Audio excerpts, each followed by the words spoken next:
CID अधिकारी को तीसरा पत्र मिला। प्यारे सीआईडी अधिकारी,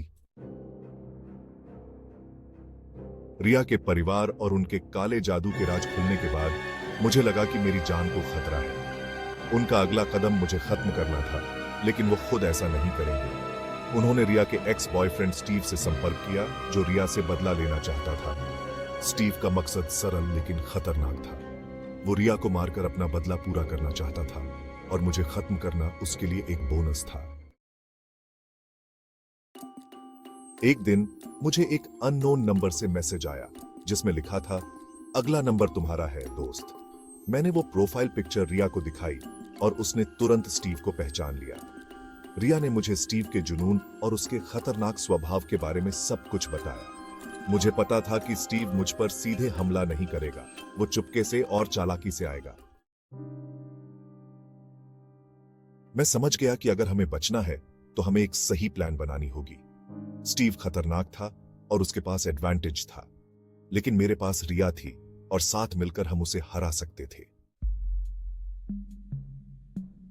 सबसे पहले मैंने सीआईडी के कुछ भरोसेमंद साथियों से बात की और उन्हें खतरे के बारे में बताया। उन्होंने स्टीव और रिया के परिवार पर नजर रखने का वादा किया, बिना किसी शक के। हमें रिया को एक सेफ जगह पर ले जाना था, जिसके बारे में सिर्फ मैं ही जानता था। हालांकि हम इसे जाहिर नहीं कर सकते थे। हमें दिखावा करना था कि सब कुछ नॉर्मल है, ताकि स्टीव हमारी योजना से भटक जाए। हमने अपनी डेली रूटीन जारी रखी, लेकिन हर कदम सावधानी से प्लान किया गया था। मैंने सुनिश्चित किया कि रिया के परिवार को कुछ भी शक न हो। हम डिनर करते, पार्टीज में जाते और यहां तक कि पब्लिकली डेट पर भी जाते। स्टीव को हमारी योजना से भटकाने के लिए यह दिखावा जरूरी था। एक शाम रिया और मैंने दिल खोलकर बात की। वो डरी हुई थी, लेकिन लड़ने के लिए तैयार थी। उसने मुझे स्टीव के साथ अपने पास्ट के बारे में बताया कि कैसे वो हमेशा से अधिकार जताने वाला और कंट्रोल करने वाला रहा है।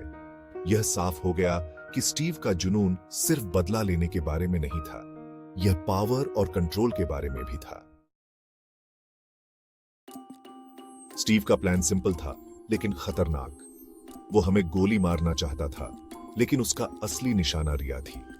उसने सोचा कि रिया को मारकर वो अपना गुस्सा शांत कर लेगा और मुझसे छुटकारा पा लेगा। हालांकि स्टीव के पास एक और चाल थी। उसने खाने में जहर मिलाने का फैसला किया, जिससे रिया का परिवार पहले मर जाए, जिससे रिया अकेली पड़ जाए। स्टीव होशियार था। वो जानता था कि सीधा हमला बहुत रिस्की होगा। इसके बजाय उसने रिया के परिवार के करीब आने के लिए अपनी मीठी बातों का इस्तेमाल किया। उसने दिखावा किया कि वो सब कुछ भूल गया है और माफी मांगना चाहता है। रिया के माता पिता स्टीव के जुनून के बारे में पूरी तरह से अनजान ने उसे अपने जीवन में वापस स्वीकार कर लिया। उस रात रिया के परिवार के घर पर डिनर के दौरान स्टीव ने खाने में जहर मिला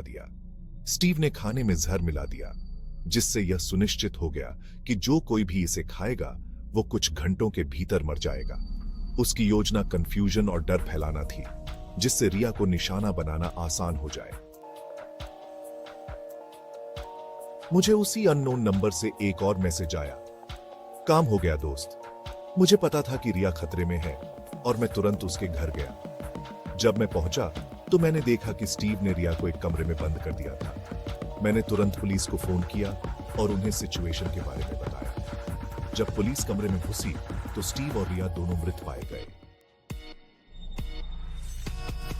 असल में हुआ क्या था? जब मुझे स्टीव की योजना के बारे में पता चला तो मैंने सुनिश्चित किया कि मैं 2 कदम आगे रहूं। मैंने उस कमरे में जहरीली गैस लगवाई जहां स्टीव रिया का सामना करने वाला था। गैस इतनी तेज थी कि यह दोनों को मिनटों में बेहोश कर सकती थी। जब मुझे एहसास हुआ कि स्टीव कमरे में घुस गया है तो मैंने अपने फोन से गैस लीक करना शुरू कर दिया।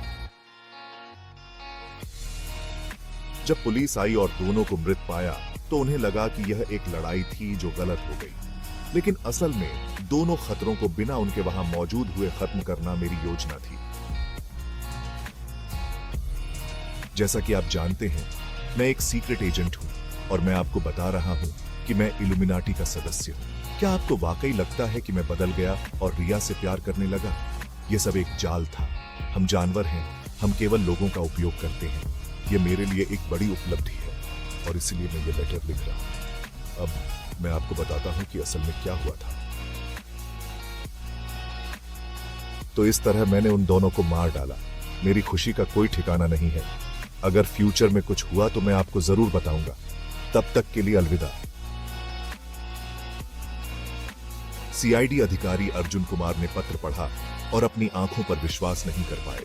उन्होंने अनिकेत का पीछा न करने का फैसला किया क्योंकि उन्हें समझ आ गया था कि अनिकेत बहुत होशियार है और पत्र में लिखा नाम निश्चित रूप से उसका असली नाम नहीं है। यह व्यक्ति जो भी था, अर्जुन कुमार ने सोचा कि इससे दूर रहना ही बेहतर है। इसके साथ ही कहानी समाप्त होती है और श्री अर्जुन कुमार का ब्लॉग यहीं समाप्त होता है। अलविदा बच्चों, अपना ख्याल रखना।